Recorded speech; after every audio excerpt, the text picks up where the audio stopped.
Assalamualaikum warahmatullahi wabarakatuh. Kembali lagi bersama channel Rentang Kisah.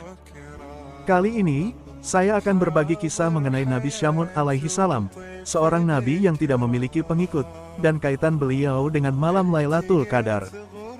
Sosok nabi yang tidak memiliki pengikut, pernah disebutkan oleh Rasulullah dalam hadis riwayat Bukhari dan Muslim, yang berbunyi sebagai berikut.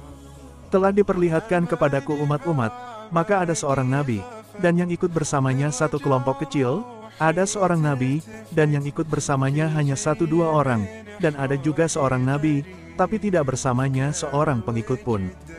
Hadis riwayat Bukhari 5752, dan Muslim 374. Dafiq Rohman, dalam buku Janibal Marifat menjelaskan bahwa Syamun al-Ghazi adalah seorang nabi dari kalangan Bani Israel. Nama Syamun atau Simson dari bahasa Ibrani memiliki arti yang berasal dari matahari. Kisah Nabi Syamun alaihi salam diceritakan dalam kitab Muqasyafatul Qulub dan Qisasul Anbiya. Nabi Syamun memiliki mukjizat berupa kekuatan yang luar biasa hingga mampu melunakkan besi dan merobohkan istana. Berdasarkan kitab Qisasul Anbiya yang ditulis oleh Al-Hafiz Ibnu Katsir, kisah Nabi Syamun pernah diceritakan oleh Rasulullah Shallallahu Alaihi Wasallam ketika sedang berkumpul dengan para sahabatnya di bulan Ramadan. Beliau berkata sebagai berikut, "Diperlihatkan kepadaku hari akhir, ketika di mana seluruh manusia dikumpulkan di padang mahsyar.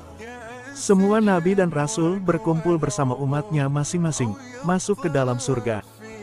Dan ada salah seorang nabi yang datang dengan membawa pedang, yang tidak mempunyai pengikut satupun, masuk ke dalam surga. Dia adalah Syamun alaihi salam." Syamun al-Ghazi dikenal sebagai nabi yang menentang keras perbuatan kaum yang ingkar kepada perintah Allah Subhanahu wa Ta'ala. Kekuatannya digunakan untuk melawan penguasa yang ingkar dan zalim terhadap rakyat, yakni Raja Israel. Kisah Nabi Syamun juga disebutkan dalam kitab Duratun Nasihin bab Lailatul Qadar. Dalam kitab tersebut diceritakan bahwa suatu ketika Nabi Muhammad Sallallahu Alaihi Wasallam mendapat berita dari seorang yang sudah tua dari kaum Bani Israel tentang kisah seorang pejuang Allah yang bernama Syamun al-Ghazi.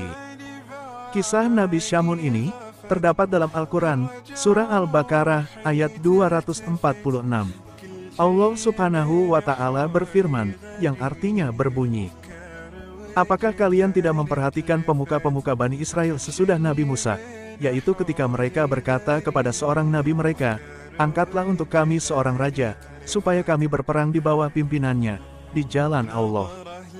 Nabi mereka menjawab, 'Mungkin sekali jika kalian nanti diwajibkan berperang, kalian tidak akan berperang.' Mereka menjawab, 'Mengapa kami tidak mau berperang di jalan Allah, padahal sesungguhnya kami telah diusir dari kampung halaman kami dan dari anak-anak kami?' Maka tatkala perang itu diwajibkan atas mereka, mereka pun berpaling, kecuali beberapa orang saja di antara mereka. Dan Allah Maha mengetahui siapa orang-orang yang zalim." Quran Surah Al-Baqarah ayat 246. Dalam tafsir Ibnu Katsir diterangkan mengenai nama nabi yang disebutkan dalam ayat tersebut. Menurut As-Sadi, nabi tersebut bernama Syamun, sedangkan menurut Mujahid, adalah Syamuel alaihi salam. Syamun, begitulah panggilannya, memiliki senjata semacam pedang, yang terbuat dari tulang rahang unta, bernama Liha Jamal. Konon, hanya dengan pedang satu ini, dia dapat membunuh ribuan orang kafir. Siapapun musuh yang berhadapan dengannya, pasti akan hancur dengan pedang ajaibnya ini. Tidak hanya itu, bahkan ketika dia merasa haus dan lapar, dengan perantara pedangnya pula, Allah Subhanahu wa Ta'ala memberikan macam-macam makanan dan minuman. Dengan segala kehebatannya itu, Syamun dibenci oleh musuh-musuhnya, terutama dari golongan orang-orang yang tidak beriman. Akhirnya, mereka sepakat membuat rencana untuk membunuh Syamun.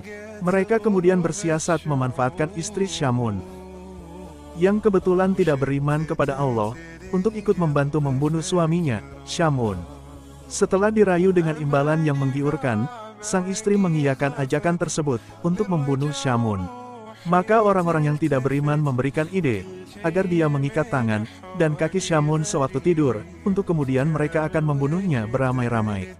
Rencana tersebut awalnya berjalan mulus.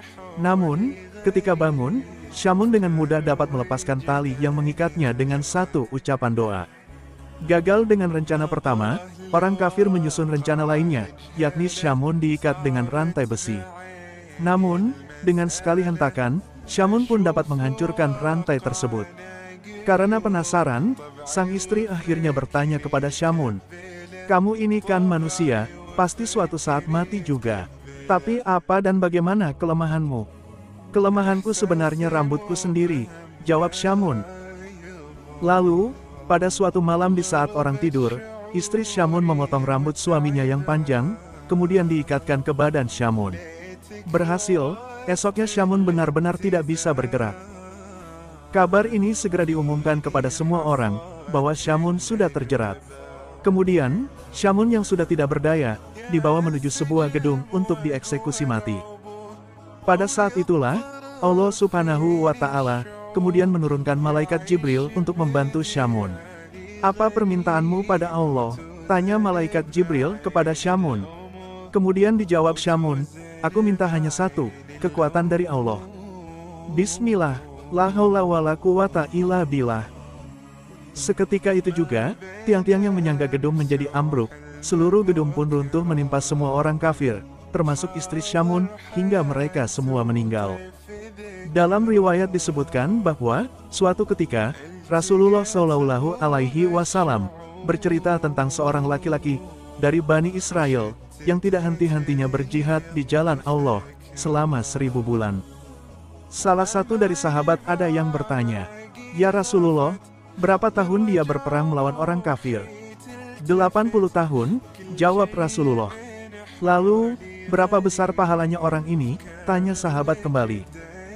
Sebelum dijawab Rasulullah, Allah menurunkan jawaban yang terdapat pada surah Al-Qadar. "Inna anzalnahu fi lailatul qadar."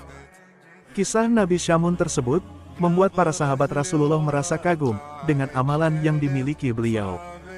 Maka datanglah Jibril kepada Rasulullah dan berkata, "Hai Muhammad, umatmu merasa kagum dengan ibadah selama 80 tahun itu, tanpa berbuat durhaka barang sekejap mata pun.